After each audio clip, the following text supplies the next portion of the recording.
Bienvenidos, muchas gracias por la invitación. Fue una invitación bien rápida, pero acogimos la invitación porque este tema nos apasiona y es muy interesante trabajar con equipos docentes, sobre todo que vienen de distintos lugares, con escuelas de distintas realidades. Todos ustedes son, de alguna manera, directivos de sus lugares de origen, como nos contaba recién Cecilia, por lo tanto tienen roles de liderazgo. Y por lo tanto el efecto que podemos lograr con una instancia como esta es bastante multiplicador, ¿ya? Yo creo que ustedes saben que en este minuto el segundo factor, después del factor profesor, el mejor escolar de poder avanzar en los aprendizajes de los estudiantes es el liderazgo. Entonces, en el fondo, trabajar con los líderes permite que toda acción, reflexión, inspiración se multiplique a nivel de las escuelas. Por eso es que es tan importante trabajar temas que son directamente relacionados con eso, que nos motiva, que es el aprendizaje de los estudiantes. Y nos pidieron entonces trabajar este tema, desafíos del acompañamiento en el aula. Vamos a trabajar este listado de temas, ustedes lo tienen en sus carpetas.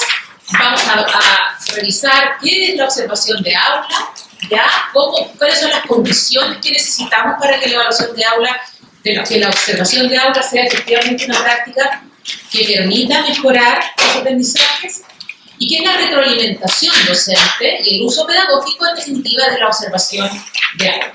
¿Ya? Vamos a ir revisando paso por paso y vamos a entender que el acompañamiento pedagógico tiene dos dimensiones, ¿ya? Tiene por una parte la observación de aula, es decir, entrar a ver qué está ocurriendo en este espacio pedagógico donde ocurre la interacción entre profesores y estudiantes, y por otro lado, usar esa información para retroalimentar el quehacer docente y la gestión escolar, ¿ya? Entonces, en el fondo, estas son como las dos dimensiones que vamos a encontrar siempre cuando hablemos de acompañamiento pedagógico. Y vamos a partir reflexionando sobre qué es la observación de aula y por qué en este minuto se considera una práctica necesaria al interior de los centros educativos y por qué está cada vez más instalada, ¿ya? En este caso lo estamos pensando para conocer y mejorar las prácticas docentes y ponemos esta bajada que dice se abre el aula. ¿Por qué es importante este término? Porque históricamente el aula ha estado cerrada, ¿ya? Es decir, desde que se inicia la educación formal en el siglo... ¿De qué origen es esta congregación? ¿16, 17? ¿Desde cuándo se fundan? 19. Las primeras como experiencias de educación formal e instituciones educativas son del siglo XVI, 17. Ahí se habla de escuela propiamente tal.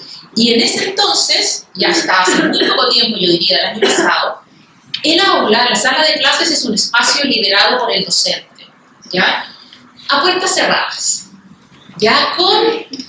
Donde sus estudiantes y él son testigos de lo que ocurre, pero donde él ha sido, históricamente, quien conduce, por supuesto, bajo directrices institucionales, en el caso de las escuelas municipales o públicas, directrices más centrales, pero la manera en que baja esas directrices, en que se llevan a cabo esas orientaciones, depende enteramente del docente o la docente, ¿ya? De esta manera, entonces, es muy comprensible que el efecto del docente sea tan importante para el aprendizaje de los estudiantes. Como yo les decía, que en todos los estudios de eficacia escolar, donde se han estudiado cuáles son los factores que inciden en cuánto aprenden más los estudiantes o cuánto aprenden menos, el factor profesor es claramente el más determinante, ¿ya? Incluyendo aquellos lugares donde todas las condiciones indican que es muy difícil el aprendizaje porque son poblaciones vulnerables, porque son poblaciones con padres con poco capital cultural. Aún así, el efecto profesor es fundamental. Entonces, lo que ocurre al interior del aula es realmente la papa, el corazón del proceso educativo. Y ha estado cerrado.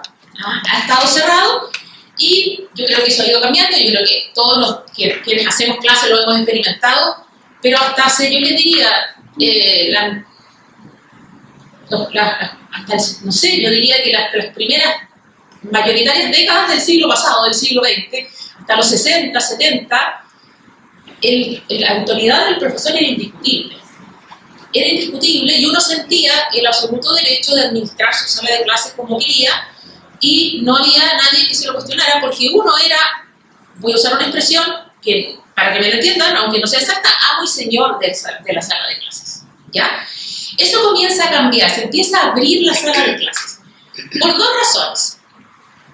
A finales, las últimas décadas del siglo XX, se empieza a abrir porque empiezan a participar otros actores del proceso educativo. Por ejemplo, psicopedagogos, psicólogos, otros especialistas que van a apoyar la labor docente, que no tiene que ver con lo pedagógico estrictamente, pero sí tiene que ver con factores que inciden directamente en lo pedagógico, como aspectos emocionales de los estudiantes, aspectos conductuales o disciplinarios, como lo queramos llamar, de convivencia escolar, etc. Entonces, se abre el aula para eso, para tener otra mirada de los estudiantes, ¿ya? Y entonces en los 70, 80 empieza a ser frecuente que pueda entrar el equipo de apoyo docente a la sala de clases. No sé aquí si ha sido así, pero en general eso se describe.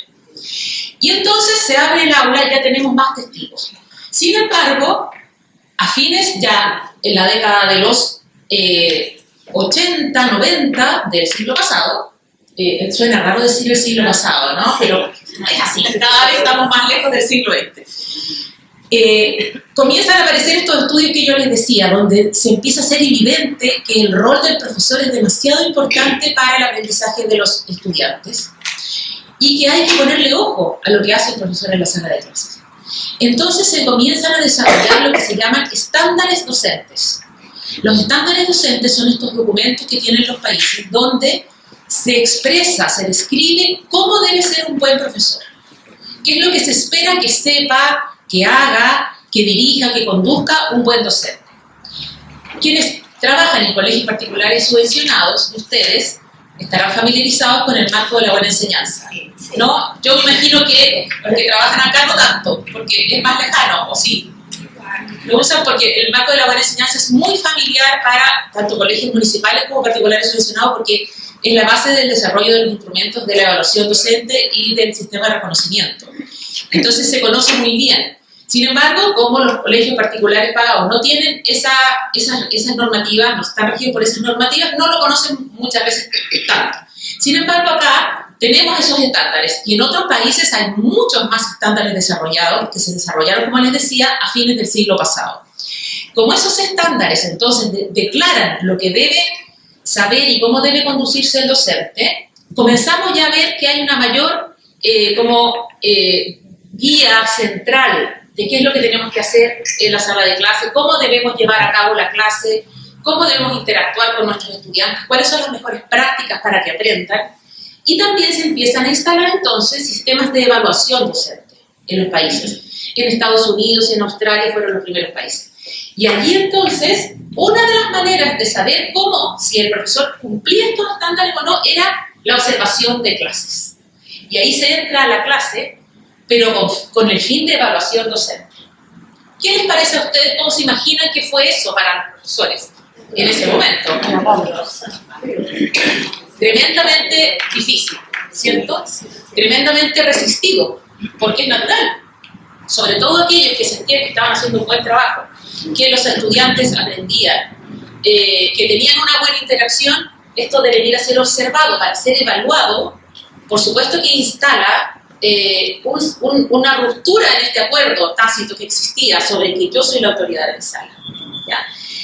Sin embargo, de a poquitito se va instalando una cultura de la evaluación y eso se va aceptando también como parte de las condiciones de la profesión docente.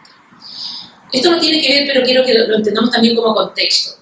También a fines del siglo XX, y eso pasa en nuestro país completamente, se empieza a ampliar la cobertura educacional en todo el mundo. En Chile, impresionantemente a partir de los 70, a fines de los 60, los 70 y en adelante, no es una élite la que se educa, sino son la mayor parte de los niños y jóvenes de Chile los que tienen acceso a la educación.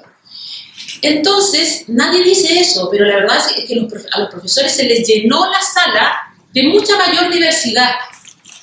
Por lo tanto, había factores que hacían que la educación y que la labor pedagógica fuera más difícil, que no tenían que ver con el profesor, pero que el profesor debía hacerse cargo. Entonces, esta necesidad de que los resultados de los estudiantes, los aprendizajes de los estudiantes, fueran buenos para todos los estudiantes, recae sobre los hombros del profesor.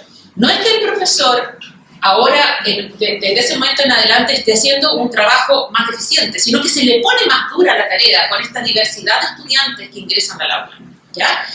Porque antes, o sea, no sé, ustedes pueden conversar quienes tengan padre vivo, mi padre no está vivo, pero yo recuerdo mi madre estudió en un colegio municipal en Quinta Normal. Ella era muy buena alumna, pero era la que iba al liceo. Muchas amigas no iban al liceo o habían dejado en octavo básico el liceo y de ahí en adelante se dedicaban a ayudar a los padres, a trabajar, etc. Y los que seguían eran los buenos estudiantes. Entonces, claro, uno tenía un selecto grupo de estudiantes. Ahora no. Afortunadamente, tenemos a todos los estudiantes. Afortunadamente, porque todos los estudiantes tienen la oportunidad de seguir aprendiendo. Pero eso aumenta notoriamente el desafío. Y les estoy hablando de todos los niveles socioeconómicos. Todos los niveles socioeconómicos, la diversidad completa de estudiantes está llegando a la sala de clases ahora en los últimos años, incluyendo estudiantes que antes tenían su propio sistema de educación, ¿cierto? Que iban a la educación especial. En este minuto también estamos procurando que estén todos incluidos. Por lo tanto, la labor docente se complejiza muchísimo, ¿ya? Bueno, entonces, tenemos que se abre el aula. Se abre el aula para ver si acaso, con toda esta dificultad y estos desafíos, y estas certezas ya que van existiendo de cómo debemos lograr un buen proceso educativo, se están cumpliendo esas directrices, esas orientaciones en la sala de clases. Y recién en el siglo XXI, es decir, ahora en el siglo XXI que estamos viviendo nosotros, se instala la noción de observación de aula con fines formativos. No es para evaluar, no es para seleccionar a aquellos que no van a poder seguir o que van a necesitar, digamos, alguna medida especial del sistema, ni es para reconocer a los mejores y, por lo tanto, como ocurre en la carrera docente, darles algunas oportunidades, algunos beneficios en sus remuneraciones o en sus roles. No, sino que es para que mejoremos de manera interna las prácticas pedagógicas. Ese fin formativo tiene como propósito último que los profesores puedan avanzar en su desarrollo profesional y como fin más último, por supuesto, que teniendo comunidades de profesores con mayor desarrollo profesional, tengamos también estudiantes que aprenden más y mejor, ¿ya? Ese es el sentido de una evaluación en general, porque la observación de aula tiene conceptos de evaluación en términos de que recojo evidencia para usarla para mejorar. Ese es el sentido, en este caso, de una observación de aula con fines formativos. Y por eso hablamos de acompañamiento al aula. Y se distingue acompañamiento de supervisión. Ya no es para hacer checks si están cumpliendo con lo que dijimos de abrir la clase con anotar el objetivo en la pizarra, de ser puntual. No es una lista de chequeo de si se están cumpliendo las normativas. Es un acompañamiento para ver si estamos haciendo las cosas como nos hemos puesto de acuerdo que deberíamos hacerlas, porque es la mejor forma de enseñar a los estudiantes. Entonces se cambia el concepto de supervisión por acompañamiento. Y comienzan a aparecer un montón de estudios, todos los estudios de mejoramiento escolar, acá en Chile hay libros preciosos sobre eso, que han visto que con independencia de las dificultades que tienen los entornos educativos, donde hay más mejora educativa es en aquellos lugares donde los líderes tienen un foco en lo pedagógico y donde han instalado estas prácticas de acompañamiento.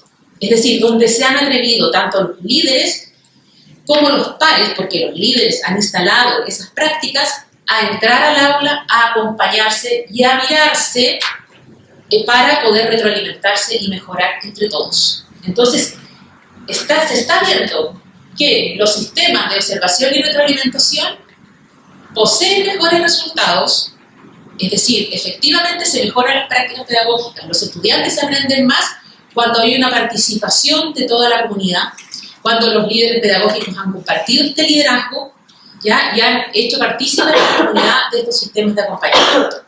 Entonces ya estamos en otro momento de la observación de aula en esta perspectiva histórica que yo les he compartido.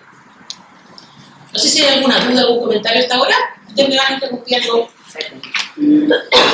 Pero esto es muy importante. Pongo esta pizarrita final. La evidencia indica que lo que permite la mejora es la reflexión sobre la práctica que hacen los propios docentes. Esto no es automático. Yo observo, comento a mi colega o a mi equipo.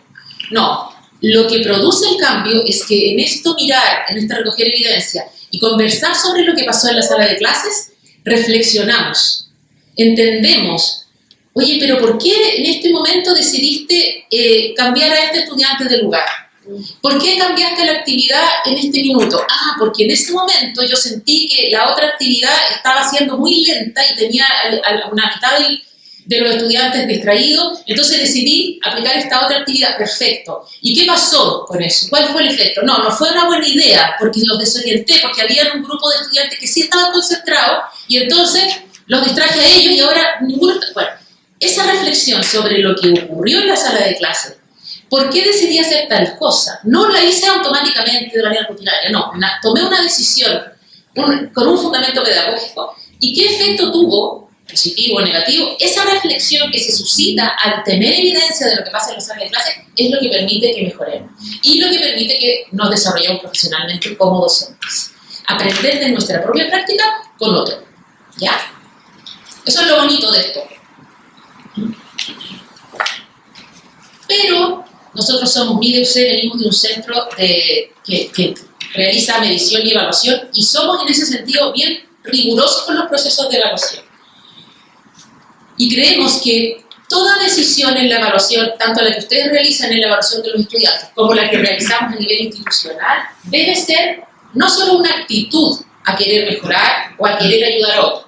Es un proceso sistemático y con un propósito. No es una intuición, no es una improvisación, ¿ya? Es una intención que tiene que tener una estrategia para lograrse, ¿ya? Y por eso es que entonces hay que tomar muchas decisiones cuando decidimos iniciar un proceso de acompañamiento. Tenemos que tomar decisiones que hayamos pensado como líderes pedagógicos, como líderes educativos, que hayamos discutido como comunidad o como equipo directivo, y ojalá que hayamos podido compartir en muchas de sus instancias también con los equipos docentes. Lo primero que tenemos que pensar es ¿para qué queremos observar el aula? ¿Para qué queremos hacer este sistema de acompañamiento? Los líderes educativos tienen que tenerlo claro, el propósito, y tienen que compartirlo con los docentes que van a ser observados. Porque hay muchos propósitos distintos. El propósito puede ser, estamos preocupados como establecimiento por la convivencia escolar. Hay mucho conflicto al interior de la sala de clase, hay mucha interrupción de las clases por eso mismo. Necesitamos obtener evidencia para saber si lo estamos haciendo bien y dónde tenemos que aplicar los cambios. Eso puede ser un propósito. El propósito puede ser que estamos preocupados por los resultados académicos que nos indican que hay muchos estudiantes que están quedando atrás en su proceso de enseñanza-aprendizaje, que es lo que está pasando ahora en Chile. Hay una enorme diversidad al interior del aula. Necesitamos identificar si estamos atendiendo bien esa diversidad para saber cómo podemos mejorarlo. Ese puede ser otro propósito. Vamos a mirar las prácticas pedagógicas con ese fin.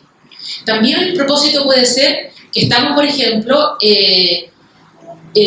sintiendo que no estamos manejando bien el aspecto de la inclusión, que estamos atendiendo solo a los mejores estudiantes y dejando atrás a los estudiantes que tienen más dificultades. Eso también puede ser un propósito. O puede ser más de un propósito, pero tenemos que tenerlo claro.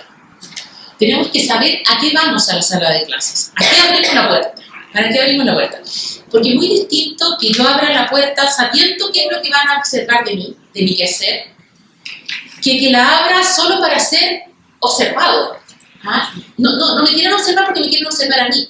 Quieren observar mis prácticas para un determinado propósito que yo también comparto. Es súper distinta la actitud. Por eso es que esto no es solo actitud. Para mejorar la actitud es el resultado de hacer un proceso de acompañamiento bien pensado, con un propósito claro, como primer punto. Luego, ¿Qué vamos a observar? Es la segunda pregunta que tenemos que decidir y discutir, como líderes primero y también compartiéndolo con el equipo docente. Es fundamental que decidir qué observar haya sido una discusión compartida, ¿ya? En que se hayan logrado acuerdos. Y este es el punto de partida de la reflexión pedagógica. Al igual que cuando nosotros construimos un instrumento para nuestros estudiantes. Y tenemos que decir, oye, acá yo tengo que desarrollar pensamiento crítico para analizar la época, no sé, de la República Parlamentaria. ¿Está bien lo que dije? No sé si hay profesores de historia, pero sí, allá. Quiero un pensamiento crítico para ver si eso estaba... Y voy a hacer quiero que hagan un trabajo, me pongo a pensar, a ver, ¿qué les pido para saber que están desarrollando el pensamiento crítico? Y me pongo a pensar, ¿qué es efectivamente lo que me da evidencia del pensamiento crítico de los estudiantes? Cuando yo hago ese ejercicio reflexivo, entonces se puede hacer un instrumento que me garantice que voy a obtener evidencia de eso, no de otra cosa, no de que están aprendiendo de memoria datos o que se saben las fechas, sino que de su pensamiento crítico. Esto es lo mismo. ¿Qué voy a observar? Significa que yo me he puesto a conversar en mi equipo directivo, y les insisto, ojalá en alguna instancia con la participación también de los docentes. ¿Qué significa la convivencia escolar? ¿Qué significa la relación, el clima de aula? Si yo quiero, mi propósito es observar el clima de aula. ¿Qué significa el clima de aula? No, todos lo vamos a definir porque lo hemos estudiado en la universidad, lo hemos seguido leyendo, leemos artículos, escuchamos reportajes todos los días. Pero conversemos, ¿qué significa el clima de aula? ¿Cómo los alumnos están sentados sin hablar en la clase? ¿Cómo se tratan entre sí? ¿Cómo se tratan verbalmente? ¿Cómo tratan al profesor? ¿Qué es el clima de aula? ¿Qué espero yo de un buen clima y cuándo voy a decir que hay un buen clima? Esa discusión, definamos el constructo que vamos a observar, ¿ya?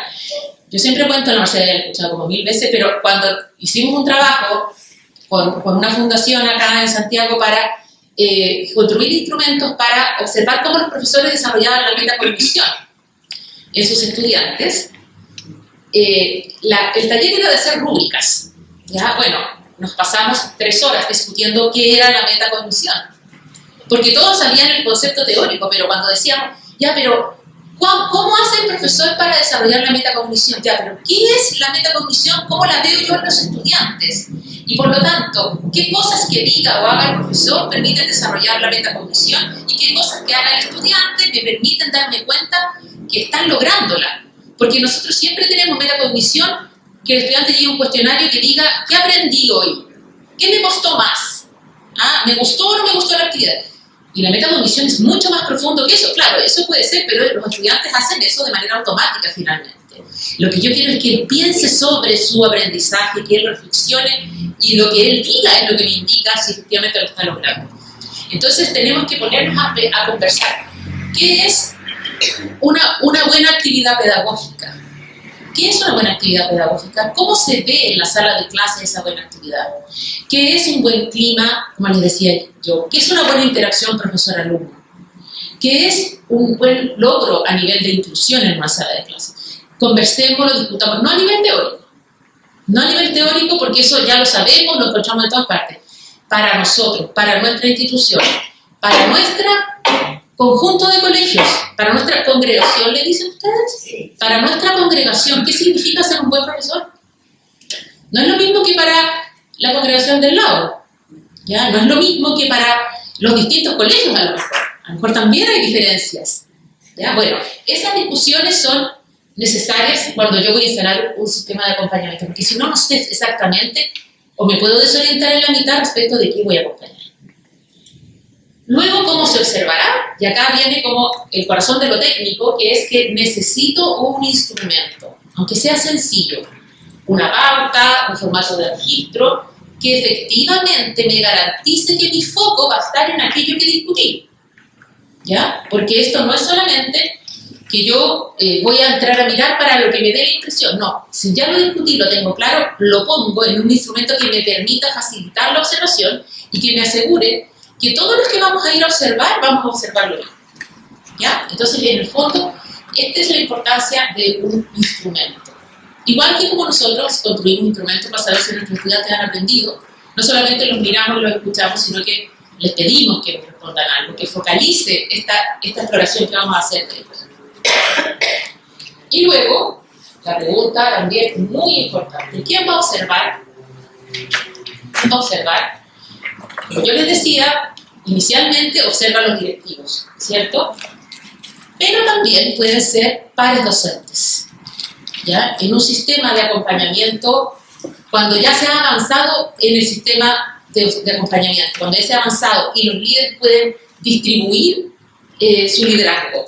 Cuando yo distribuyo mi liderazgo como líder, ya confío en que los docentes han adquirido las competencias, porque he tenido oportunidad de también capacitarlos en el uso de los instrumentos y han participado de esta conversación, entonces también los docentes se pueden observar entre sí, ¿ya? Y esos son sistemas de acompañamiento que se llama trabajo colaborativo, comunidades de aprendizaje, también se ha visto que tienen muy buenos resultados. Son bien trabajosos, hay que pensarlos bien, y a lo mejor no al tiro en un primer momento, pero hacia allá hay que tratar de ir, porque eso empodera al docente también en su capacidad para observar al otro. Aprendo observando y aprendo siendo observado, y tengo la oportunidad después, si todos tenemos evidencia de cómo nos observaron y de cómo observé al otro, la discusión puede ser grupal, y eso es riquísimo, ¿ya? Y exacerba el sentido unitario de la comunidad educativa, ¿ya? Todos queremos lo mismo.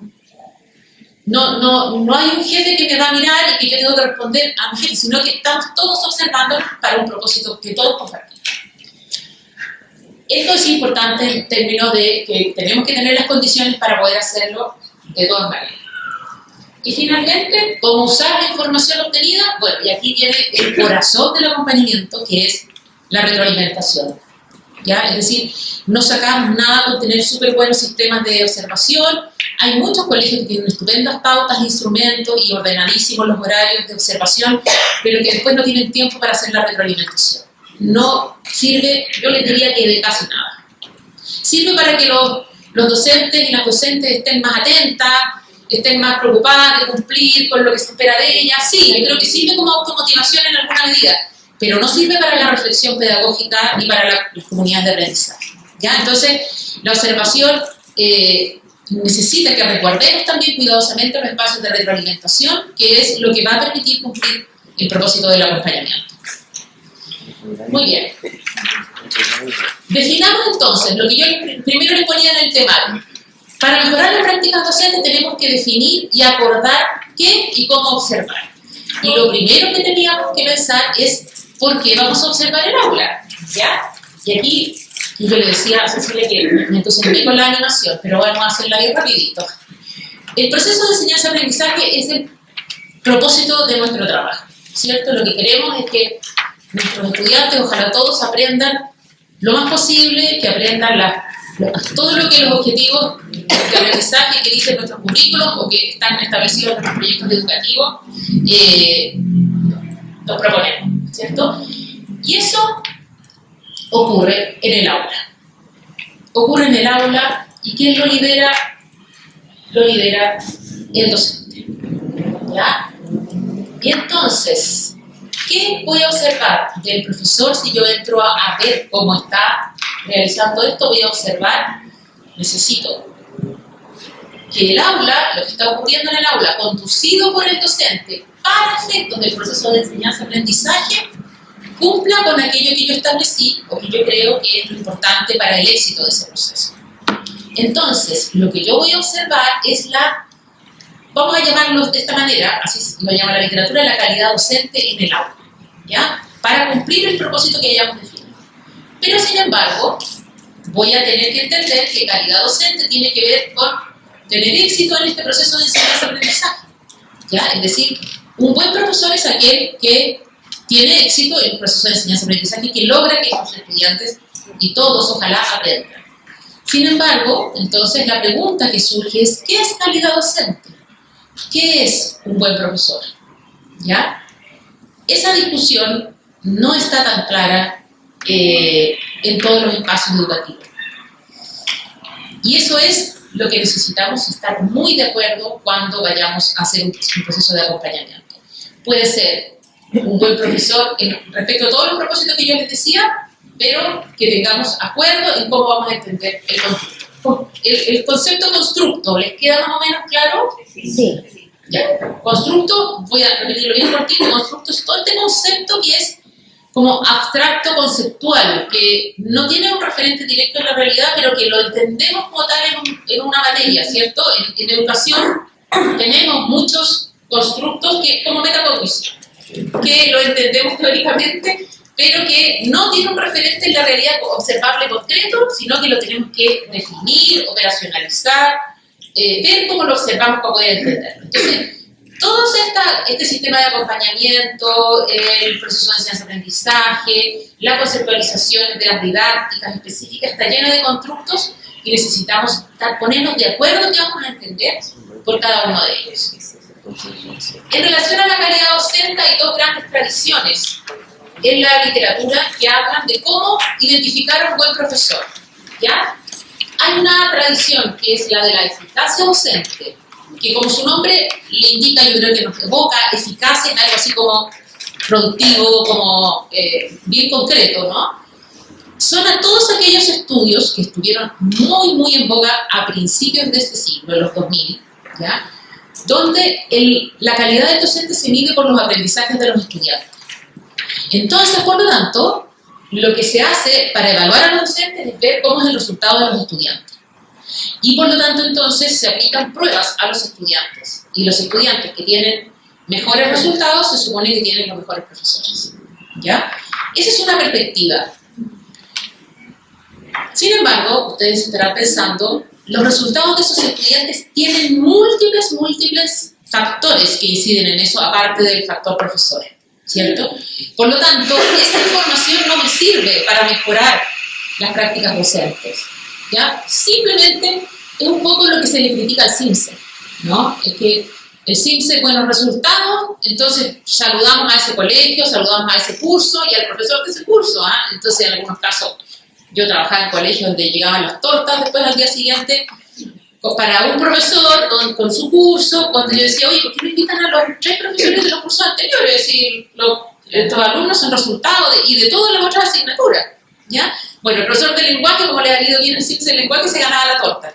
Bueno, esa perspectiva de eficacia docente tiene que ver con que entendemos de manera sencilla un fenómeno que es mucho más complejo, ¿ya? En todo caso, eso es muy frecuente y todavía sigue ocurriendo. No es equivocado, pero es insuficiente, ¿ya? Porque entonces, la otra manera, que es la que actualmente más impera, es decir, oye, lo que tenemos que mirar no es el resultado del alumno solamente, lo que tenemos que mirar es lo que hace el docente, lo que dice, lo que sabe el docente, ¿ya?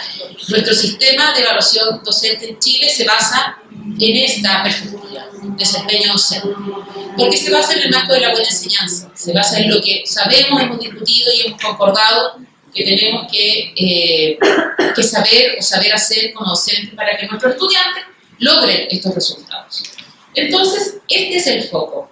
¿Qué hacemos como profesores? ¿Qué decimos? ¿Qué conocemos? ¿Qué estudiamos? ¿Ya? Y apreciar el desempeño docente que yo les decía, entonces estamos pensando en qué acciones, actitudes, prácticas o decisiones vamos a considerar propias de una buena docencia y por lo tanto vamos a observar. A nivel central, esta definición está contenida en los estándares como el marco para la buena enseñanza, que es el monito del nuevo marco, o la educación parvularia, el marco de la buena enseñanza de la educación parvularia. ¿Ya? Eso es a nivel central, a nivel de un país. Sin embargo, es la definición de lo que se espera que un buen docente sepa y sepa hacer. ¿Ya? Sin embargo, esto también se puede realizar a nivel interno de las escuelas, de los grupos de escuelas, de las congregaciones, de los emprendedores, etc. Y meternos en esta reflexión sobre qué entendemos por un buen profesor, cómo debe ser su ejercicio pedagógico. Como el ejercicio pedagógico es enormemente amplio, porque, ojo, los roles de un profesor son cada vez más. ¿Ya? Es decir, en este minuto le estamos pidiendo a los docentes en Chile que refuercen todos los vacíos que quedaron de la pandemia. En particular, preocupación por la lectoescritura, pero también una enorme preocupación por el razonamiento matemático, que también se quedó atrás. ¿Para qué decir todos los aspectos de formación ciudadana? Porque hay una enorme preocupación de que, respecto de que los estudiantes no tienen buena convivencia, de la violencia que hay, que tenemos que, desde pequeñitos, enseñarles y ayudarlos a relacionarse de una manera más armónica. ¿Para qué decir el desafío de las TICs? O sea, todo eso recae sobre la escuela. Yo encuentro tremendo. Las habilidades socioemocionales para que la preocupación por la salud mental. Las habilidades socioemocionales para que sean capaces de sobrellevar las frustraciones, los desafíos, o sea, y para que sean capaces de enfrentarse a las redes sociales con todas sus tentaciones y sus riesgos. ¿Ya? Es decir, el rol de la escuela es tremendo, y el rol de la escuela recae sobre cada uno de ustedes y cada uno de sus profesores. ¿Ya? Entonces, en el fondo, ¿qué entendemos por un buen profesor? No es una cosa. Este ejercicio pedagógico tenemos que organizarlo en dimensiones o criterios. ¿Ya? Por eso les digo yo que este es un trabajo sistemático de pensar de manera ordenada. A ver, ordenemos. Entonces, ¿cuántas cosas son? No vamos a poder abordarlas todas, pero tenemos que tener claro que es un mapa amplio, y tenemos que tener claro a cuál nos vamos a dedicar. Y lo más importante para efectos de esto que estamos conversando hoy día es cómo se aprecian estas dimensiones en su trabajo en aula. Porque hay cosas de estas que estoy conversando que no las vamos a poder ver adentro de la sala de clases. O no las vamos a poder ver en todas las clases. Las vamos a poder ver, a lo mejor, en algún caso, en una asamblea de estudiantes. Cómo se relacionan para la palabra, etc. Otras, cómo se relacionan de manera libre los niños en un recreo, a lo mejor. No dentro de la sala de clase. Entonces, en el fondo, vamos a tener que identificar qué podemos ver en el aula, efectivamente, de todo esto que estamos distinguiendo como importante. Y bueno, las respuestas a nivel de escuela, de congregación, de corporación, de sostenedores, entonces tienen que considerar el proyecto educativo institucional, la cultura escolar, también las expectativas de los propios docentes y otros miembros de la comunidad en términos del momento que estamos viviendo como comunidad educativa. ¿Ya? Es decir, a lo mejor los focos que vamos a poner en esta expectativa de un buen docente son distintos ahora que los que pusimos hace 20 años atrás. De hecho, son súper distintos. Son distintos de los que pusimos hace 3 años atrás, antes de la pandemia. Y van a ser distintos de los que vamos a tener que poner en 5 años más. Entonces, en el fondo, también tiene que ver con que esta no es una respuesta única. Por eso los estándares, estos estándares a nivel nacional, son súper necesarios, son muy útiles, además están construidos con muy robusta metodología, pero son muy rígidos, porque son para todos los colegios de Chile. Entonces, en el fondo, hacerse esta pregunta a nivel local tiene mucho sentido para las necesidades propias de los establecimientos o de las congregaciones o incluso de pronto de los ciclos de enseñanza. ¿Ya? Les digo, incluso en algunos casos, por ejemplo, pueden haber distinciones que son a nivel de las asignaturas, a nivel de, no sé, de la dimensión de la educación religiosa. Todas esas dimensiones uno puede como hacer una bajada de esto, pero en todos los casos me tienen que hacer esa pregunta. ¿Cómo lo hace un buen profesor respecto de eso? ¿Cómo debe ser el ejercicio pedagógico en la sala de clases? ¿Qué podemos observar adentro de la sala de clases? Bueno, entonces, cuando estamos hablando de esto, es que estamos hablando del marco de la evaluación, del marco de la observación, ¿ya? Y necesitamos que para que haya una observación de aula exitosa con fines formativos, entonces hayamos hecho esta discusión previa. Podemos acudir a los referentes externos, que es lo que yo les digo del marco para la enseñanza, que son como referentes que son más centrales, pero necesitamos también considerar referentes locales de los establecimientos. ¿Ya? Y ojalá esta definición sea participativa, ojalá podamos compartirla. A lo mejor las decisiones finales no las vamos a tomar con todos los docentes, pero podamos hacer alguna reunión en la cual conversemos estos temas, nos pongamos de acuerdo y lo que finalmente se resulte sea ampliamente comunicado. Por lo que yo les decía recién, porque para el docente que va a ser observado le resulta mucho más significativo, mucho menos amenazante y va a estar mucho mejor dispuesto si sabe cómo llegamos a esto que se le va a observar. Porque es lo más importante, lo que hemos definido como necesario, y yo he participado de esa definición. ¿Ya? Bueno, y aquí viene entonces la necesidad de construir un instrumento que eso que hemos discutido, reflexionado, acordado, lo podamos poner en un instrumento, en una herramienta concreta que nos permita levantar esa evidencia, ¿ya? Así como nuestro trabajo docente, nosotros disponemos de instrumentos para evaluar a nuestros estudiantes. No solamente los observamos así y los escuchamos de manera espontánea, también, pero no solamente, sino que como necesitamos nosotros poner instancias formales de evaluación, generamos, desarrollamos, discutimos con los colegas dispositivos, instrumentos, herramientas, pruebas, trabajos con instrucciones, rúbricas, etcétera, que nos permitan asegurarnos que lo que estamos pidiéndole al estudiante sea aquello que queremos observar porque nos refiere a sus aprendizajes. Entonces, igualmente acá necesitamos tener un instrumento que de alguna manera nos garantice validez y confiabilidad. ¿Qué significa validez? Significa que estamos mirando aquello que queremos mirar, y no otra cosa. No estamos mirando esa parte de lo que les decía. Si queremos observar para mejorar la convivencia o para mejorar las prácticas pedagógicas, porque queremos mejorar, no sé, por ejemplo, el desarrollo reflexivo de nuestros estudiantes, no vamos a mirar si el profesor partió la clase con puntualidad. Eso lo podemos mirar con otros fines. Pero si esto es lo que queremos mejorar, no tiene sentido anotar a qué hora partió la clase del profesor. ¿Se fijan? Y eso entonces no va a estar en mi pauta, porque no es relevante. Bueno, puede que lo quiera anotar, pero no va a ser el foco y no va a ser aquello que entonces yo voy a usar como información. Porque si lo uso como información, entonces no estoy cumpliendo con mi propósito. La validez tiene que ver con que nuestro foco va a ser aquello que hemos definido como relevante del trabajo docente en el aula. La validez tiene que ver con que yo miro aquello que estoy diciendo que quiero ver, ¿ya?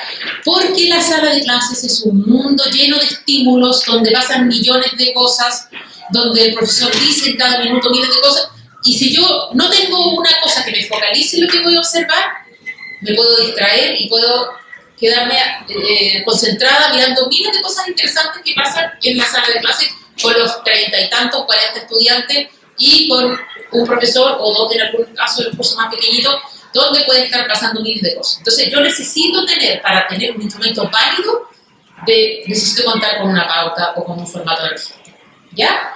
Y la confiabilidad está dada porque garantice que todo lo que observemos lo mismo, ¿ya? O sea, es decir, cuando nos hemos puesto de acuerdo, ya sea que entre mi colega 1, mi colega 2, mi colega 3, como estamos usando una pauta que todos entendemos de dónde viene y por qué es así, todos vamos a estar observando lo mismo, ¿ya? Ese foco tiene que ver con lo que yo quiero ver, pero además es el mismo foco que vamos a compartir, ¿ya? Entonces, en el fondo, eso nos lo permite un instrumento, ¿ya? Y yo sé que muchas veces, en muchos lugares, el uso de una pauta se convierte como en una limitación, porque se siente así como, no, ya esto es una tarea administrativa más. Pero si hemos trabajado la pauta con conciencia, con intención y la hemos entendido y le hemos dado sentido, la pauta efectivamente tiene mucha utilidad. Una pauta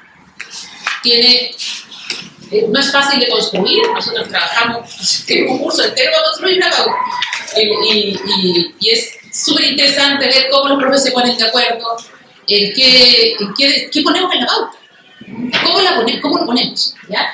Lo primero que hacemos, lo que yo ya les dije, definimos el constructo, definimos qué tipo de instrumento, porque la pauta puede ser una lista de cotejo, donde yo pongo, el profesor hace esto la mayoría del tiempo, no sé qué, pueden ser rúbricas, donde yo describo distintas cosas en distintos niveles de desempeño, ¿ya? Puede ser una pauta abierta, con preguntas abiertas. Esas son decisiones que se tienen que ir tomando. Nosotros, en general, trabajamos con la pauta más sencilla posible. Y la pauta más sencilla posible suele ser una lista de cotejo, es decir, un conjunto de indicadores donde se establece si ocurre o no ocurre ese indicador, esa conducta o esa acción que se espera, ¿ya?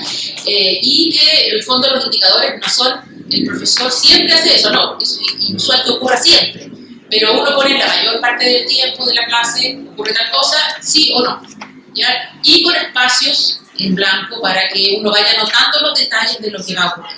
Pero es una decisión de ustedes, o sea, siempre es una decisión del equipo docente, cómo se construye, qué tipo de instrumento construyo. Las rúbricas son súper buenas porque me muestran los distintos niveles posibles frente a esos indicadores o esas dimensiones, pero son muy difíciles de construir, dan más trabajo y son más complejas también de aplicar. Entonces hay que pensar que una observación es algo que está ocurriendo ahí, que es rápido, ocurre una vez y no más.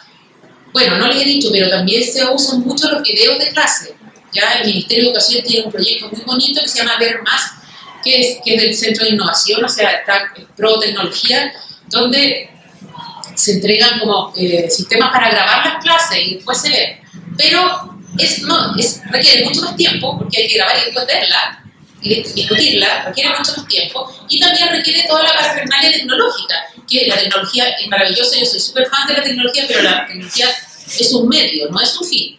Por lo tanto, muchas veces se nos entorpecen los procesos por tratar de introducir la tecnología.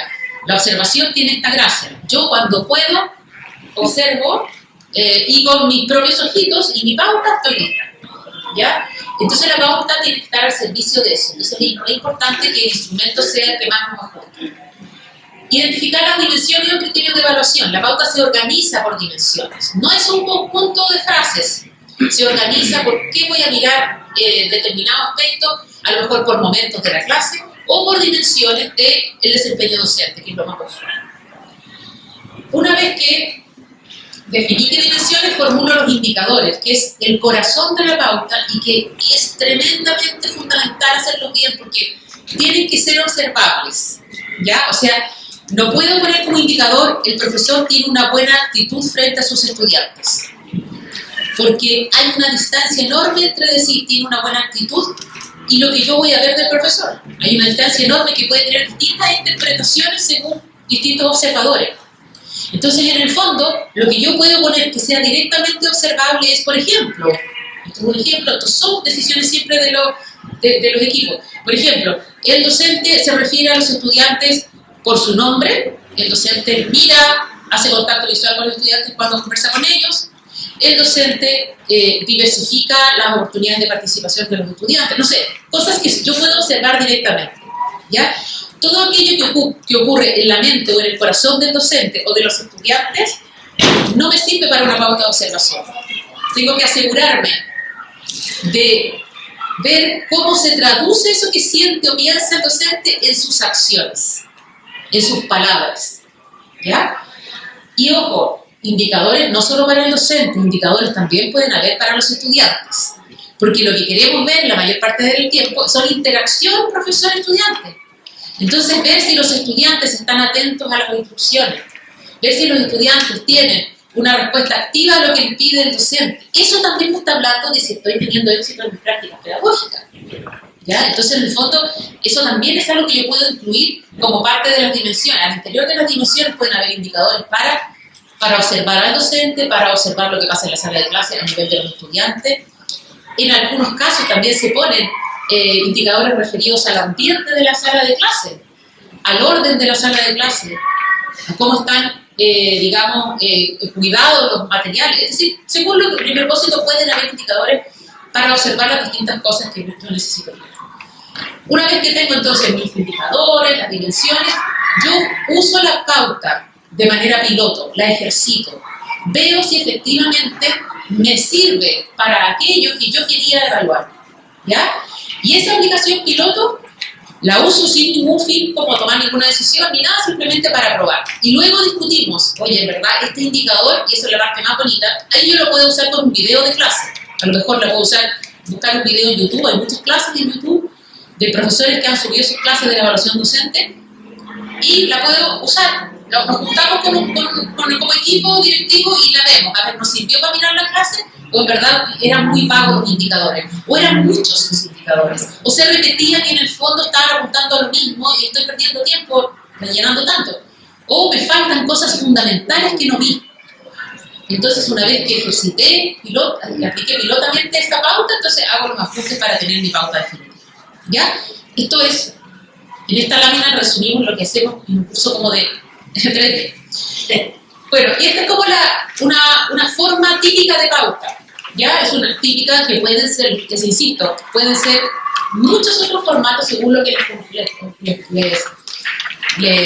convenga a ustedes, pero en el fondo, datos de identificación, las dimensiones, acá por ejemplo tenemos una pauta que dice como dimensión 1, interacción en el aula, y dimensión 2, organización de la clase. Hay una definición, como yo les decía que hay que definir el constructo, hay una definición que es qué significa organización de la clase, qué significa interacción en el aula.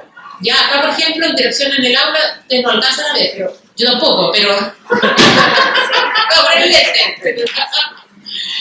Dice, refiere a las acciones realizadas por el docente destinadas a lograr una relación positiva y productiva con sus estudiantes, así como a promover una relación respetuosa y colaborativa entre ellos. Fíjense, así se definió interacción en el aula. Y la segunda, organización de la clase, refiere a las dinámicas del aula y las acciones realizadas por el docente que dan cuenta de su capacidad para organizar y gestionar las condiciones necesarias para que la clase cumpla con los objetivos pedagógicos. Esta es una dimensión más pedagógica y esa es una dimensión más de interacción y de relaciones entre profesores y alumnos. Luego entonces tenemos los indicadores de cada dimensión. Y esta es una pauta que, si ustedes se fijan, es dicotómica. Sí, no, no aplica. ¿Ya? Les insisto, es una decisión. Hay quienes les gustan las pautas con frecuencia. Frecuentemente, siempre, no sé qué.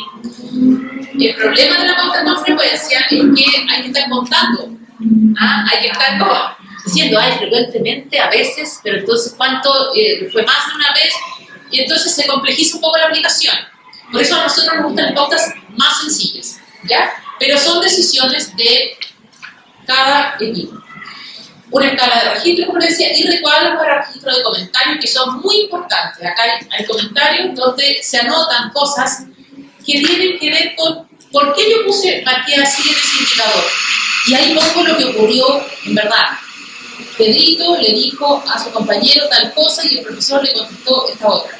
¿Ya? Es decir, ahí intento ser lo más descriptivo posible, porque eso me va a recordar el momento en que ocurrieron las cosas para después hacer la retroalimentación y comentar y recordar lo que ocurrió. Esto es evidencia auténtica, lo más vivida posible. Estos cuadritos, estas crucecitas que yo pongo no me sirven para nada si no sé qué hay detrás de ellas. ¿Ya? Y por eso es que es importante intentar hacer un registro también descriptivo de lo que yo vi que me motivó a marcar así. Y por eso también, lo vamos a ver a continuación, la retroalimentación tiene que ser tan oportuna, tiene que ser tan contingente la observación, porque si no se me va a olvidar lo que vi en esa clase y el docente observado lo que hizo en esa clase. ¿Ya? Bueno, esa es en general una formato pauta, pero insisto que pueden haber muchos otros. En definitiva, cerrando esta primera sección de la observación, después pasamos a la retroalimentación. Las condiciones para una observación de aula con fines formativos. Esta es lo que yo les pongo como monitos gráficos, ¿no? Si queremos hacer un sistema de acompañamiento con observación de aula, tenemos que hacer una reflexión, pero no es una reflexión como la del pensador, que uno se sienta a reflexionar, a ver que se me vengan las inspiraciones y los pensamientos. No, me tengo que sentar a reflexionar con otros, con los equipos, en una mesa. Con eso intentamos decir que es una conversación sistemática, ordenada, organizada, con un producto, con esto claro que tengo en mente, ¿ya?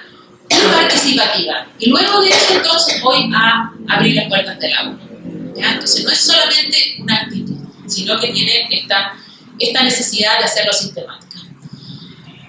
Entonces, el acompañamiento, si bien tiene un fuerte componente afectivo, lo tiene. ¿Necesitamos que haya un buen clima para un sistema de acompañamiento o no nos va a resultar? Si el docente no quiere ser acompañado o siente que hay una amenaza en el acompañamiento, porque en el fondo me están supervisando, quieren comprobar que yo no lo hago bien, si existe esa predisposición, no vamos a tener ningún buen resultado, ¿ya? Por eso es importante hacer todo este trabajo previo.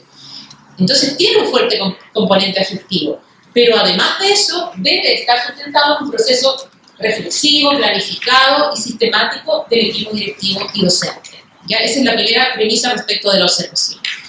Lo otro es que es necesario entonces discutir y diseñar un proceso sencillo, priorizado y coordinado para la observación.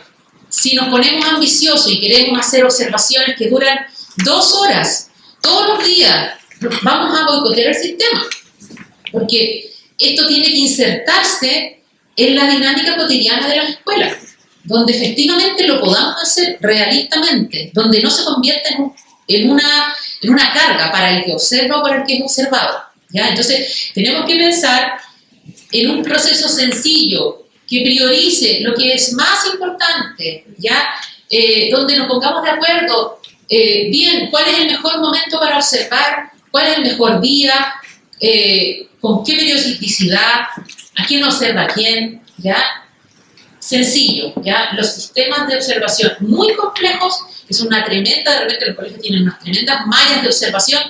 Nosotros decimos esto está destinado a que se caiga, porque va a ocurrir, no sé, un día llueve y se suspende la clase por inundación, todo se vino abajo. No, porque entonces ahora no me toca, pero no. Eso tiene que ser sencillo, flexible y ajustado a la realidad de la escuela. Es importante, como les decía, que los docentes participen de este diseño o tengan oportunidades de comentar. A lo mejor no van a poder participar de cómo lo diseñamos todo, pero sí mostrarlo, compartirlo y pedir la opinión para mejorarlo, ¿ya? Porque son ellos los que van a ser observados, entonces la voz de ellos es muy importante. Beatriz, sí.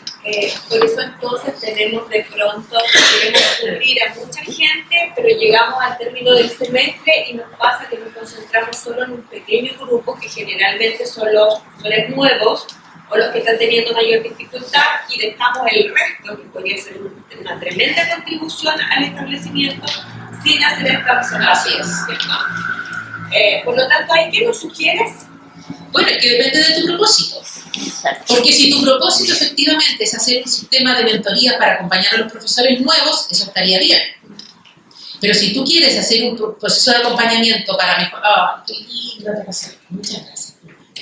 Si tu intención es hacer un proceso de acompañamiento para mejorar a nivel pedagógico general, tenemos que de antemano distribuir mejor las oportunidades de acompañamiento, las instancias de observación para asegurar que todos sean observados. ¿Te fijas? Entonces eso tienes que planificarlo. Porque como dices tú, si simplemente digo yo, por aquí está el queso y necesito mirar esto porque me preocupa más, bueno, si eso está declarado así como propósito, no está mal. Pero tengo que haberlo declarado, compartido, comunicado así. ¿Te fijas? Los programas de mentoría de los nuevos profesores están planteados así. ¿Te fijas? Yo voy a acompañar, observar y retroalimentar solo a los nuevos profesores. Y eso no tiene nada de malo, y de hecho les agrada. Pero si yo voy a hacer un programa de acompañamiento general y solo observo a algunos, y justo corresponde con aquellos que han tenido más problemas, entonces eso sí es un sistema de supervisión. ¿Se fijan? En la práctica, generalmente nos pasa que tenemos muy buena intención de llegar a la mayoría, pero el training diario, y ahí, bueno, las coordinadoras más que nada pueden decir, nos terminamos más centrados en el profe nuevo, en el profe que tiene más dificultad, que como dices tú no es malo, pero también se nos quedan muchos docentes abajo de la observación. Bueno, por eso les decía yo que hay que hacer un plan que no sea tan ambicioso, pero que sea realista. Esperar que al menos una vez al semestre todos los profesores puedan ser observados. Sí. En ese sentido, ¿qué opinas tú de observar momentos de clase? Sí. Porque eso nos reduce el tiempo. Entonces, por ejemplo, si uno tiene una hora para observar, entonces para un profesor puede observar dos. Claro. O si tiene un bloque de puede observar tres personas y ahí podemos avanzar. ¿Cuál es la opinión técnica de observar, por ejemplo, inicios de clase? Perfecto. También nuevamente depende de tu propósito, porque mira, hay modelos de acompañamiento, que los caminantes pedagógicos, por ejemplo, están pensados así, son focos, pero son focos. Entonces yo digo, voy a observar cómo realizan las actividades relacionadas con comprensión lectora, por ejemplo. Yo quiero ver solamente eso, entonces voy a ver eso y me paseo por distintas clases, y no solo uno, a veces varios profesores van paseándose, ¿ya? Pero ahí tienen como sentido un foco puntual. Puede ser perfectamente. Ahora, la gracia de observar una clase completa, no te hablo de una clase completa de 2 horas, puede ser 45 minutos, es que tú ves la dinámica de la clase como evoluciona. Claro, el ciclo completo de aprendizaje respecto de una unidad de clases. Y eso es bonito si tú quieres verificar el proceso de enseñanza-aprendizaje completo. Claro, esa es la gracia. Por eso si tu propósito es una mejora general de las prácticas docentes en general, tiene sentido sentido observar una clase completa, al menos una unidad de 45 minutos. Pero si tú quieres observar foco, que te lo puedes plantear así, a ver, es súper razonable plantearse un programa piloto de acompañamiento con focos primero. ¿Te fijas? Entonces que sea más sencillo, entonces yo entro 20 minutos, 15 minutos. Para el profesor que es observado, ¿a ustedes qué les parece más, poniéndose en un lugar observado, qué les parece más amable? ¿Que estén toda la clase con ustedes o que entren y salgan? Pónganse en el lugar del observado. Toda la clase, ¿cierto? Porque pasa algo cuando se observa toda la clase, que es que hay un sentimiento de acompañamiento. Y después cuando uno observa toda la clase, yo trabajé muchos años en el colegio, yo hacía observación de clases con fines de observar a estudiantes, pero muchas veces también con fines de observar programas que estábamos haciendo para la convivencia escolar. Y bueno, muchas veces participaba también, pero es muy agradable después de la clase irse a tomar un cafecito y decir, chuta, la cuestión difícil, qué horror lo que pasó, viste cómo evolucionó, menos mal que hicimos esto. La posibilidad de hacer una reflexión sobre la evolución de ese microproceso pedagógico que ocurrió en la clase es mucho mayor, es mucho más rica, es menos administrativa si uno ha estado en la clase completa. Lo que pasa es que yo quería apostar en esto. A mí, mientras tú vas exponiendo, a mí me hace sentido que siempre hemos visto este acompañamiento solo desde el área académica. ¿Ya? Entonces, cuando la pregunta es que no damos abasto, que no alcanzamos, es porque yo creo que ayer lo hablábamos, que hay que romper este paradigma. Yo siento que aquí, de acuerdo al foco que tenemos, que ya lo discutimos como equipo directivo, la invitación es que entremos nosotros también, que somos de otras áreas. Y también somos profesores, también hacemos clases. ¿Ya? Entonces, creo que hay que abrir el abanico. Hay que ir al aula y no dejarle todo a una sola área, porque obviamente que hay más. Por supuesto. Imposible. Entonces, ese es como... Completamente. Totalmente. Además que también te tienes que preguntar si es ciertos aspectos académicos lo que más te preocupa o si hay cosas que inciden en lo académico que tienen que ver con algo que todos podemos participar observando y retroalimentando. ¿Te fijas? O sea, de hecho, un sistema de observación que está instalado en una escuela no es que el profesor, el jefe de departamento de lenguaje observe a los profesores de lenguaje, no da abasto. Tenemos que hacer... Bueno, a menos que estemos observando un foco de lenguaje. Ahí sí que tiene sentido. Claro, disciplinario totalmente, de asignatura, y en cuyo caso también puede ocurrir que nos capaciten a otros para observar aunque no sean profes de lenguaje, porque si nos capacitan en un determinado programa de, no sé, de fomento lector que estamos, o de escritura, que es ahora en Minuto hay alto como preocupación sobre la escritura, ahora ya no solo sobre la comprensión lectora, pueden capacitarnos a otros que no somos profesores de lenguaje o de castellano, y que en el fondo podamos mirar lo mismo para ayudar a observar. Y en esos casos puede ser, si son actividades particulares, puede ser observar 20 minutos lo que dura la actividad. ¿Te fijas? Lo que les quiero que siempre quede claro es que tengamos claro para qué queremos observar. Eso manda las decisiones que tomemos después. ¿Sabes qué? Bueno, tomando lo que tú dices, no se da solamente desde un área académica, también se da desde las otras áreas. O sea, cuando, por ejemplo, porque todo va a depender, como tú dices, del propósito. Entonces, claro, si yo voy, mi foco va a ser netamente académico, ¿cierto? Yo voy a ir a esa observación de clase, voy a ir con ese propósito. Pero si yo quiero ver si hay otros factores que están influyendo, como por ejemplo el clima de aula, o si el profesor dispone un ambiente propicio para el aprendizaje, mi foco de observación va a ser distinto. Y no solamente en ese sentido va a ir el área de convivencia o los orientadores a ver si el profesor dispone el ambiente propicio para el aprendizaje, lo puede hacer también el coordinador académico. Entonces, ¿qué saco de esto? Que la observación en clases y el proceso de acompañamiento, ¿cierto?, es un proceso que lo tienen que liderar los directivos en un establecimiento educacional, y como tú lo dijiste, y si esta práctica ya se ha ido instaurando de manera sistemática, nosotros podemos ir distribuyendo ese liderazgo en nuestros cargos intermedios y después en nuestros jefes de departamento, y después también en esta corresponsabilidad entre los mismos docentes, que eso también es muy nutritivo, porque en los colegios, por ejemplo, no se comparten estas prácticas exitosas. Entonces, cuando hacen estas evaluaciones, ¿cierto?, a nivel de colegio, ¿qué es lo que más indican los profesores que no tienen ese tiempo para colaborar o para poder compartir esa experiencia de decir lo que a ti te resultó, yo lo podría replicar también en sala de clase? Entonces, invita no solamente a un área, invita a un colegio, pero no también desde una temática específica, es decir, cómo todos nos involucramos en las distintas temáticas y dinámicas que se dan en el colegio. Así es, bueno, de hecho la última lámina lo dice, ¿no? El fortalecimiento de la comunidad educativa que permite un sistema de acompañamiento instalado con cuidado, con realismo, bien pensado y enorme. Entonces, en verdad que es muy necesario. Bueno, y esto, que ya lo he dicho mucho, pero la observación del aula, igual que yo, lo que yo decía de la tecnología, es un medio, no es un fin en sí mismo. ¿Ya? Yo no voy a observar el aula porque la quiero mirar, porque tengo curiosidad. La quiero observar porque quiero recoger evidencia sobre algo que necesito mejorar. Sí.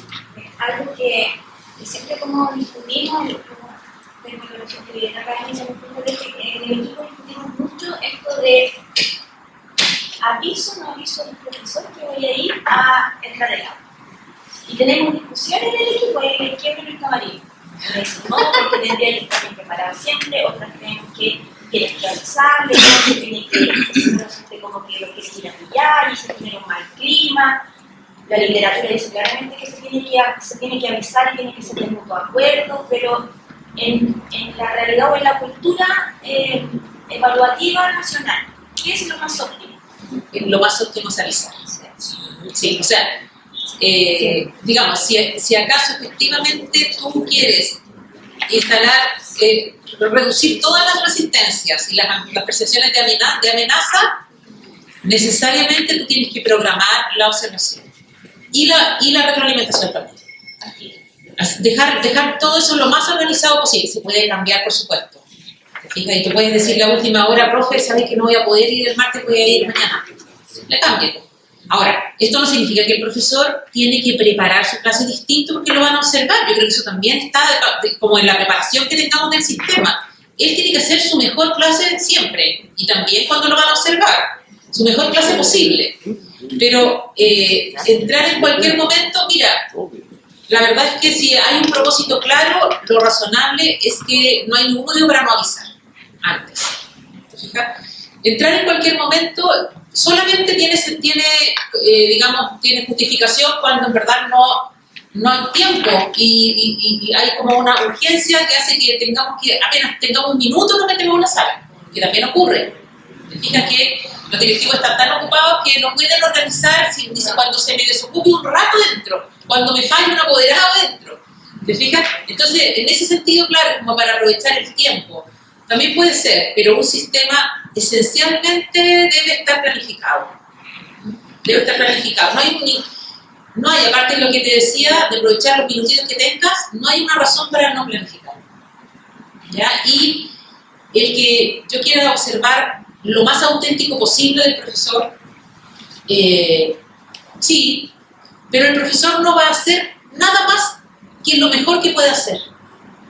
El profesor no va a ser un mejor profesor porque tú lo estás observando.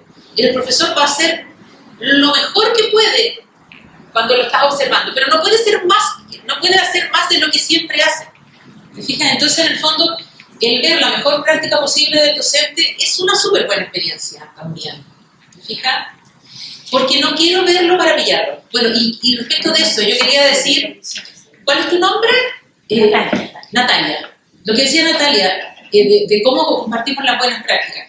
Este sistema, por supuesto que tiene como fin compartir las buenas prácticas, pero ojo, tiene como principal fin compartir nuestras dificultades, compartir nuestras debilidades, compartir nuestras dolencias, nuestros dolores, nuestras angustias. Ver por qué no nos resulta esto, ver por qué no logro que Juanito se involucre en la actividad, ver por qué no logro que el curso me mire a los ojos, no sé, ¿se fijan? Y por eso es que es tan importante el clima en que logremos un sistema así, porque abrir esos dolores no es sencillo para ningún profesional, y menos para profesionales que han tenido siempre cerrada su puerta. ¿Te fijas? Entonces, en el fondo, las buenas prácticas de todas maneras, pero el cambio lo vamos a producir si podemos reflexionar sobre aquello que nos cuesta. sobre aquello que nos da dolor de cabeza y que no nos atrevemos a contarle al colega en la sala de profesores, en el cafecito, naturalmente, porque nos va a decir que no tenemos dominio de curso. ¿Te fijas? Y que no sabemos si a él en la sala le pasó igual. Porque en el fondo hay una cultura escolar que hace difíciles estos procesos y que es una cultura educativa que también está súper archiestudiada. A nivel educativo, los profesores y todos los que participamos en el sistema escolar tenemos una tendencia a lo que se llama la atribución externa, ¿ya? Eso significa a que siempre encontramos las causas de nuestros problemas fuera de nosotros, en los alumnos, en las familias, En el profesor. en el ministerio, en el profesor. Siempre estamos tratando de buscar explicaciones de por qué las cosas no son difíciles. Y aunque es cierto, todas esas cosas son la familia, son las dificultades propias del niño, son que no tomó desayuno, son son la pandemia, todos esos son. La solución del problema no la vamos a encontrar ni en la familia, ni en el ministerio, ni en el profesor, pero la vamos a encontrar en nosotros. Entonces, esa reflexión, ¿cómo lo hacemos para sobrellevar todas esas dificultades con lo que tenemos, que somos nosotros como equipo docente, como equipo de apoyo a la docencia, etcétera? La tenemos que discutir entre nosotros, mirando nuestras complejidades, nuestras dificultades, ¿ya? Pero si tengo miedo de que me van a observar porque no sé, o me van a despedir, o me van a criticar, no voy a mostrar mis dificultades. Voy a hacer todo lo posible por disimular las dificultades. Entonces, por eso es que les digo yo que esto es un cambio como de clima bien profundo, y un cambio como de cultura bien profundo. Es un poco lo que pasa con los estudiantes, que quieren, que también eso es algo intrínsecamente humano, que quieren dar su mejor evidencia, aunque sea copiando, para tener una buena nota, aunque no hayan aprendido. No, acá, de lo profundo, el desarrollo profesional genuino significa centrarnos en algún minuto a conversar de nuestras dificultades. Es que me parece súper relevante lo que estás diciendo. Todo ha sido relevante e importante, pero esto nos resitúa, porque tenemos una cultura social de mucho castigo, de querer aparentar, de querer mostrar como el living de la casa. Así, la casa piloto. La casa piloto, no vivir de la casa. Y no acoger esas actividades de vulnerabilidad. Nosotros estamos en un proceso del capítulo general, que lo vamos a ver en septiembre, y uno de los temas justamente es cómo abrazamos nuestra vulnerabilidad. Y eso, aplicado en esto, me hace mucho sentido lo que tú estás hablando, porque el profe sufre. Cuando hemos sido profesores también hemos pasado mal, cuando las cosas no nos resultan. Pero eso, cómo se acompaña y cómo humanizamos este proceso de observación que hago. Así es. Entonces me parece de verdad que es como una inspiración que nos puede permitir como ir a lo concreto de esas cosas que sí decimos que queremos vivir, pero que después en la práctica no sabemos cómo se pueden operacionalizar. Así es. Así que muchas gracias. Ay, qué bueno. Acabo de mucho decir que me haga sentido. que me da, es como que, no, porque hay que revisar cómo lo estamos haciendo. Y no echarse la culpa a ustedes, porque esto es parte, como te decía tú, es una parte de una cultura educativa chilena y mundial. Sí, lo bueno es que la evaluación docente ahora está viendo ese paso, porque en una de las partes no tienes que decir y echarse una culpa. Exacto. Y si no te la echas, sale mal evaluado. Se obliga a la gente. Exactamente. Hay otra consulta ahí. Ah, sí. Quería decir que mientras más se naturalice la compañía, la cultura del ambiente va a ser mucho más propicio. Este año en el colegio estamos haciendo un ejercicio con los jefes de departamento que tienen un recorrido mayor que los que están empezando. Entonces ellos están intentando acompañar al aula con el foco de hacer trabajo colaborativo. Perfecto. Y sabes que me ha dado buenos resultados porque ya no me tensiona. Claro, de que vaya mi colega, mi par, que es de la misma disciplina, no me tensiona. Y además, muchos de los jefes de departamento han dicho, andan en mi clase, que luego conversamos. Genial. Es mutua la observación. Exactamente, comparten sus prácticas, sus dificultades, y hace todo mucho más largo. Y lo otro que quería decir es que el acompañamiento es más amplio, no es solo lo que ocurre en el aula, sino que también cómo acompaño en el diseño de la enseñanza y en la planificación de la enseñanza, en la construcción de instrumentos. Entonces eso también hay que visualizarlo porque el año pasado hicimos un diagnóstico institucional donde uno de los elementos más débiles que se visualizaba era justamente el acompañamiento. Eso lo dijeron los profesores y lo dijeron también los asistentes de aula, los profesionales de educación. No, lo más débil es el acompañamiento. Entonces ahí es donde surge la necesidad, sí, surge la necesidad de hacer un plan de acompañamiento integral a nivel del colegio, que no es solo académico, sino que también cómo definimos acompañamiento en lo que es cultural, en lo que es convivencia escolar, que sea conocido y representativo. Exacto, que es súper necesario. Entonces, estamos empezando. Buenísimo. Buenísimo, porque se va cambiando la cultura, totalmente. Con respecto a lo que dice Mireia, también es importante dentro de lo que tú hablabas al inicio de generar constructos colectivos, de qué vamos a entender por esa. Por ahí se parte.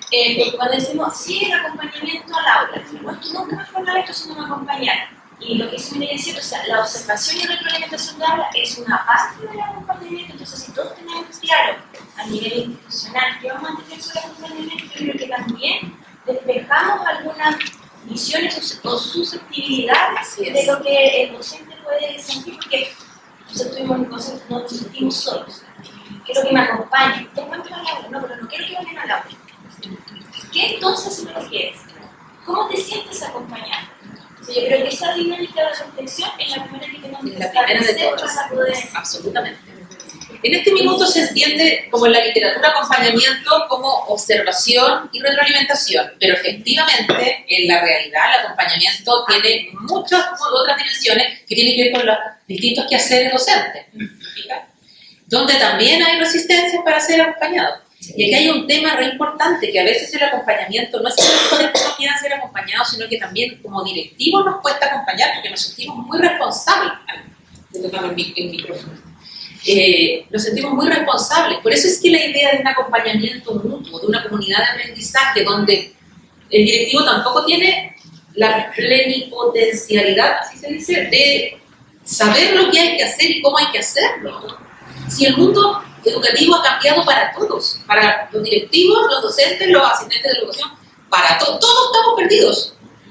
Todos estamos tratando de entender cómo es este nuevo estudiante, cómo es esta nueva familia, cómo es esta nueva sociedad, que nos exige distintas cosas. Recibimos instructivos del ministerio de distintas cosas, millones de nuevas cosas, cómo tenemos que hacerlo, y estamos bombardeados, estamos todos aprendiendo. Por eso, esto es un acompañamiento en todas las direcciones.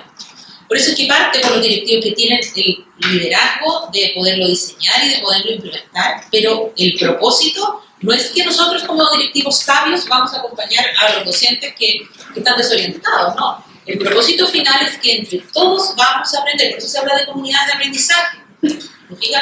Y por eso si uno piensa cuál es el estado ideal final, es que tengamos, no sé, cada 15 días reunión donde en grupos de docentes, a veces todos, pero lo más razonable, en grupos de docentes conversando sobre lo que observamos, sobre lo que nos dimos cuenta, entre todos. Los directivos lideran, conducen esa discusión, pero todos participan. Porque, les digo, la tarea educativa está difícil para todos, estamos súper atrasados. Sí, te iba a decir, nos quedan 15 minutos. Ya, no, 15 minutos. Lo logro. Ya, veamos para la retroalimentación. ¿Ya? La retroalimentación docente y el uso pedagógico de los representados, aprendamos todos a partir de lo observado, es lo que yo les decía recién. Nuevamente volvemos. El proceso de aprendizaje es el objetivo final de nuestra tarea, ¿cierto? El aprendizaje en los estudiantes se logra mediante las prácticas pedagógicas que pone en juego el profesor, que lidera, diseña y después ejecuta en la sala de clases. Y para saber si lo estamos logrando, recogemos evidencia a través de la evaluación, ¿cierto?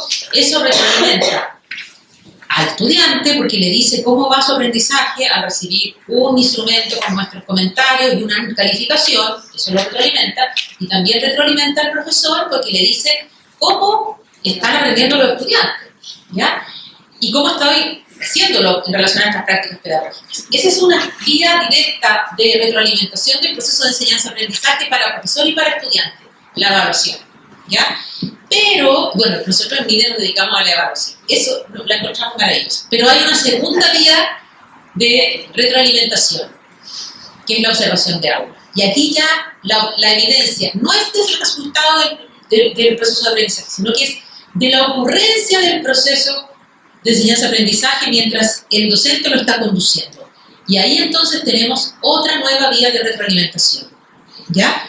La retroalimentación, recordemos, es definida como el usar los resultados del proceso como insumo para el proceso, para mejorar, ¿ya? Es un concepto de la cibernética, donde ya las cosas no son, comienzan aquí, terminan acá, sino que uso el resultado de lo que termina para que se inicie distinto, mejor, ¿ya? Entonces, ese es el sentido de la observación de aula. Es otra vía de retroalimentación. ¿Y cómo? Mediante qué es lo mejor el proceso de enseñanza-aprendizaje, se lo decía recién. El propósito de la retroalimentación es promover la práctica reflexiva entre docentes. Lo que yo les decía, pensemos, observemos nuestras propias acciones, comprendamos las consecuencias que tienen en el aprendizaje de sus estudiantes. Hago una pregunta a los estudiantes y veo qué resultado tiene esa pregunta. Y yo internamente digo, esta pregunta fue una pregunta que abrió la discusión, los hizo pensar, los hizo reflexionar como yo quería. ¿Por qué sí? ¿Por qué no? ¿Por qué algunos sí? ¿Por qué algunos no? Ese ejercicio reflexivo que yo estoy haciendo siempre, la idea es que lo hagamos de manera sistemática, ¿ya? Esto implica tener la disponibilidad técnica, es decir, tener instrumentos para hacerlo, tener momentos con un constructo bien definido para hacerlo, pero también actitudinal, para mirarse, analizar el propio trabajo y buscar ayuda para el cambio, ¿ya? A nivel tanto individual como a nivel de un equipo de docentes. Para que la retroalimentación resulte efectiva, esto muy rápidamente, esto es una pincelada simplemente, ¿cómo retroalimento? En una situación que puede ser de a dos, de una entrevista de retroalimentación. Siempre la retroalimentación, cuando es a partir de la observación de aula, debe ser basada en la evidencia. Por eso es tan importante que mi pauta de registro sea buena y que me permita identificar momentos, personajes que participaron en la acción educativa. No retroalimento al docente, no le digo tú eres un docente muy competente, no. Yo retroalimento en base a lo que vimos. Mira, en este momento de la clase pasó tal cosa. ¿Por qué crees que pasó esto? Son más preguntas que yo levanto y comparto en relación a la evidencia que respuestas, ¿ya? Y siempre pensando que el propósito educativo o el propósito que me lleva a la observación, al acompañamiento, la información asociada a eso es lo que yo tengo que usar para la retroalimentación. No irme por las ramas, no hablar de su formación original como docente, no ponernos a compartir las dificultades que tenemos en este colegio o las exigencias que nos hace, no sé, los sostenedores o el ministerio, no. A partir de la evidencia. Eso es lo que sobre eso vamos a conversar. ¿Y por qué? Porque siempre vamos a estar pensando en el proceso educativo. Les decía yo que una buena entrevista de retroalimentación necesita cumplir con muchas condiciones. Planificar y cuidar el contexto, no se hace en un pasillo conversando, hay que... no sé si ustedes tienen como evaluación entre pares, no sé cómo es, pero la verdad es que a cualquier profesional cuando lo han evaluado o observado y le van a dar una retroalimentación, uno se pone nervioso, sí o sí. Por más bacán que uno se crea, siempre se pone nervioso y levanta ansiedades, ¿ya? Porque van a hablarme de mí, de lo que yo hago, alguien que me vio, y más aún si es un superior, si tiene una relación jerárquica conmigo. Por lo tanto, es necesario cuidar muchísimo la relación que se establece en una entrevista. Por eso es tan importante que se plantee como que vamos a conversar para reflexionar entre los dos, para que entre los dos aprendamos cómo podemos hacerlo mejor o aprendamos las cosas que estuvieron bien aceptadas para poder mantenerlas. Es decir, algo salió muy bien. ¿Por qué salió bien? Para que no sea azar, sino que no sea circunstancial, sino que algo salió bien porque lo pensamos bien, se dieron ciertas condiciones que deberíamos intentar procurar repetir en lo sucesivo. Sobre el contenido, foco en la evidencia recogida y en analizarla en un ejercicio reflexivo conjunto nuevamente, reflexionar, más preguntas, un lenguaje comprensible, no técnico. Ya acá es, o sea, se pueden usar términos técnicos, pero nosotros cuando hacemos nuestros cursos, hacemos harto roleplaying, y la tendencia a hablar, no sé, en ese momento lograste aprendizajes significativos. ¿Qué es eso? ¿Qué vimos? ¿Qué hicieron los estudiantes que a ti te dio la sensación de que son aprendizajes significativos? ¿Qué viste? Que participaron la mayoría. ¿Cómo participaron? ¿Qué dijeron? Hicieron preguntas atingentes. Muy bien, ¿por qué? ¿Qué habías hecho tú como antes? ¿Qué actividad era? ¿Qué características tenía? Intentar desprendernos de nuestro rol como líderes educativos, que necesitamos demostrar que sabemos mucho de pedagogía o que sabemos mucho de las teorías más modernas, de la neurociencia. Son todas cosas muy importantes, pero al momento de analizar la práctica no son necesariamente útiles si nos desapegamos de la evidencia concreta y de la práctica cotidiana que ocurre en la sala. ¿Ya? En la educación estamos llenos de modelos teóricos porque hay una cantidad enorme de señores estudiando, investigando todo el tiempo y entregando cosas muy útiles. Pero a veces creemos que eso es lo más importante. Lo más importante es que lo entendamos, que nos sirva, que nos haga sentido y que lo usemos en la cotidianidad. Y la cotidianidad es la que vamos a compartir en una entrevista de retroalimentación. La cotidianidad, lo que sentiste, lo que dijiste, lo que hiciste y lo que pasó con los estudiantes a partir de eso. ¿Ya? Así tenemos que intentar procurar llevar nuestras entrevistas para que sean de mutuo aprendizaje y no sea una charla de pedagogía que el docente amablemente y por respeto a nosotros va a acoger y va a estar de acuerdo.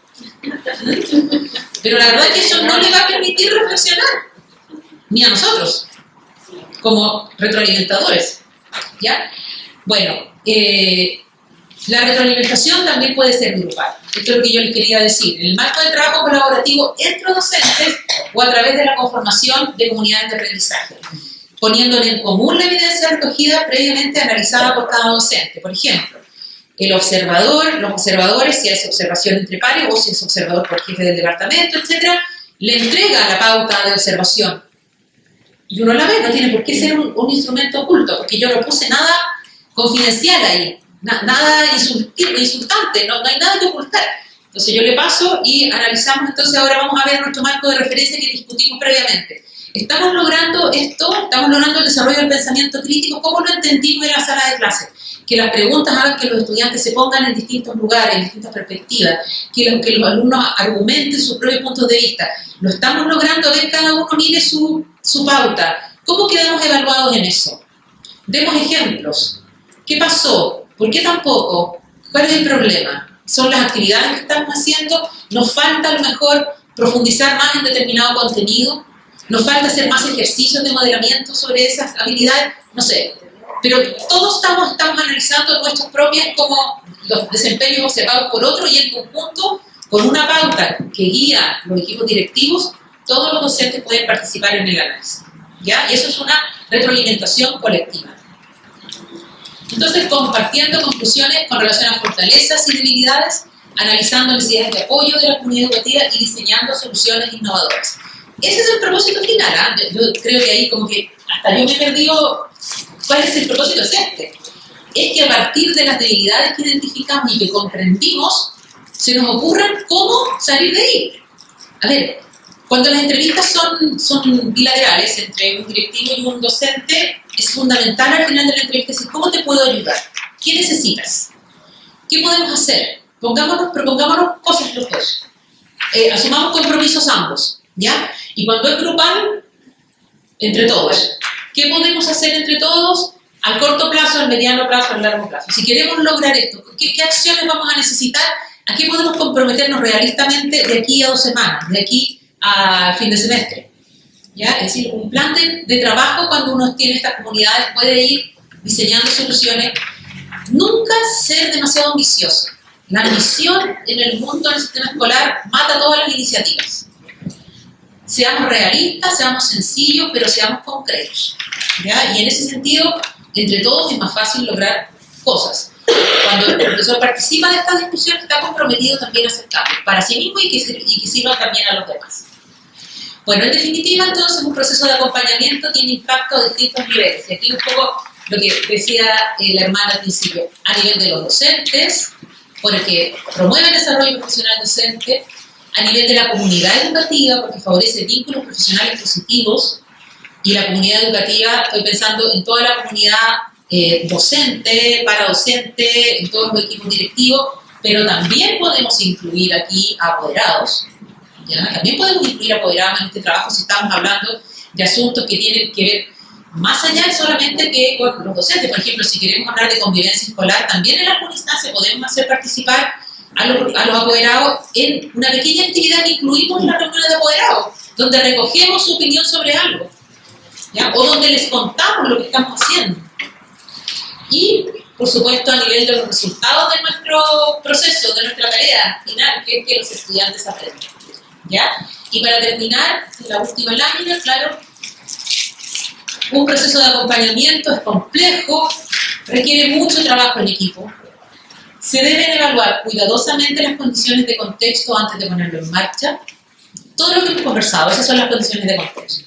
El tiempo que tenemos, el ambiente que tenemos, las urgencias que tenemos, las horas no lectivas que tenemos. Eso no podemos hacer algo que finalmente esté muy bonito diseñado en el papel, pero que en la práctica a la primera semana va a guatear porque no hay tiempo, porque lo diseñamos mal y justo había otra actividad de aniversario, no sé. ¿Ya? El contexto se evalúa cuidadosamente y además el diseño que hagamos y las acciones que tomemos, al cabo de un tiempo las tenemos que evaluar. Nosotros somos un centro de evaluación, entonces amamos evaluar, pero porque creemos que evaluar nos permite saber si lo que hemos estado haciendo, exacto, ha tenido sentido, ha resultado o tenemos que mejorarlo, pero no simplemente no, esto no resultó así que lo dejamos botado. Eso es pérdida de energía todos los días en nuestras escuelas. Entonces, evaluarlo luego de un periodo de implementación para verificar si estamos cumpliendo con el propósito. Ver si los instrumentos están siendo útiles, si los estamos usando o no, ¿ya? Nosotros siempre ponemos un arbolito en nuestras diapositivas finales porque decimos que todos los sistemas de evaluación y los instrumentos están vivos, se pueden ir mejorando. Siempre hay que irlos revisando, porque cambian los estudiantes, cambiamos los docentes, cambia el contexto, cambia la sociedad, cambian las urgencias y qué más claro que lo que nos pasó con la pandemia, ¿no? Entonces, en el fondo, no es que las cosas sirvan ahora y para siempre van a servir las mismas, no, hay que siempre estarlas evaluando para irlas ajustando. Y no es que no sirvieron y no sirvieron nada, no sirvieron por algo, analicemos por qué, tomemos esos detalles que nos hicieron fallar y resolvámoslo para que esta vez sí resulte.